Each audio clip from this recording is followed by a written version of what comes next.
একদিন এক ভদ্র মহিলা এক পেইন্টারের কাছে গেল নিজের একটি ছবি আঁকাতে। পেইন্টার তাকে সামনে বসিয়ে খুব যত্ন করে ছবি আঁকা শুরু করলো। কিছুক্ষণ পর হঠাৎ মহিলাটি বলল, ছবিতে আমার গলায় খুব দামি একটা সোনার হার এঁকে দিন। পেইন্টার অবাক হলেও কিছু জিজ্ঞেস করলো না।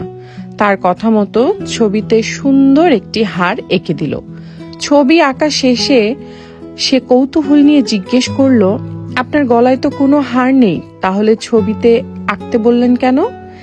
মহিলাটি মুচকি হেসে বলল, কারণ আমি যদি কোনোদিনও মরে যাই আর আমার স্বামী যদি আরেকটা বিয়ে করে, তখন তার নতুন স্ত্রী এই ছবিটা দেখবে আর এই হারটা তখন খুঁজবে, আর যখন খুঁজে পাবে না তখন ওদের মধ্যে ঝগড়া হবে, আর তখন কোথাও না কোথাও থেকে সেটা দেখতে আমার খুব ভালো লাগবে।